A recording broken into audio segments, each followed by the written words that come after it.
God is saying, you don't know what I do for you, meaning that not a lot of people actively practice the presence of God. What does it mean to practice the presence of God? It means that you grow up and start to treat God like a person. When you are 4 people in the house, mom, dad, and 2 kids, and mom is tired or dad is tired, whoever usually does the cooking, and decides, you know what, I'm just going to stop by and I'm going to get a whole chicken. Okay, I'm going to get a chicken, and I'm going to pick up some ready-made vegetables and something, and we're not going to cook tonight. Okay, you would never go out there and get enough chicken for just the husband and the wife, nor would you step out there and get enough chicken for the husband and wife and the footballer son, but then not get your ballerina daughter any food.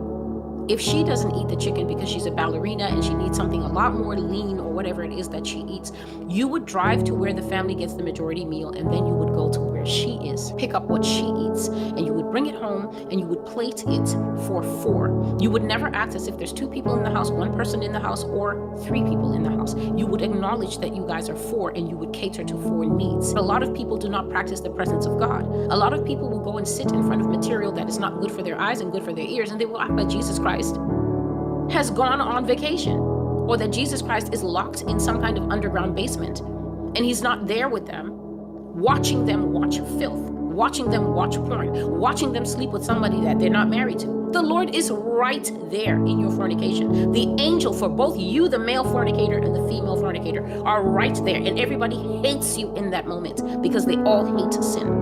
And there's highly paid pastors in this country standing on pulpits making money that I will never see in my lifetime, probably. And they don't have the guts to tell you that a lot of people who call themselves Christians live offensively right in God's face. Right in his face, staring in his eyes, and getting high on weed and saying, oh, it's legal, it's medical. You're a liar, and the truth of God is not in you.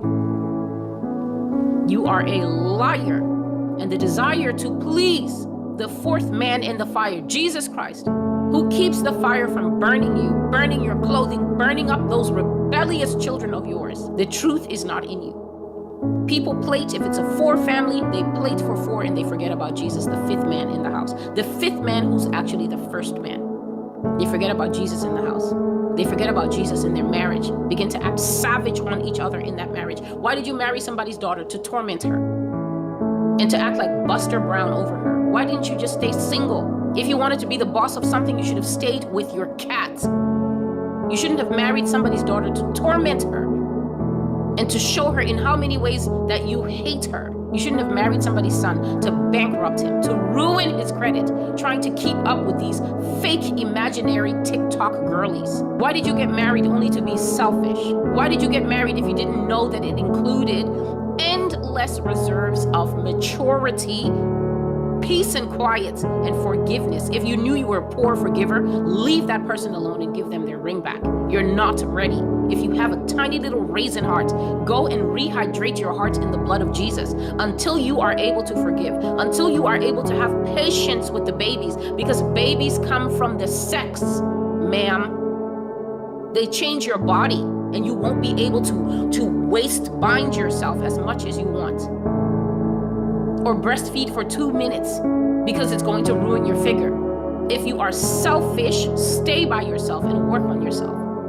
Don't form families and bring misery to others. The things that pleases God, we do not want to cultivate them.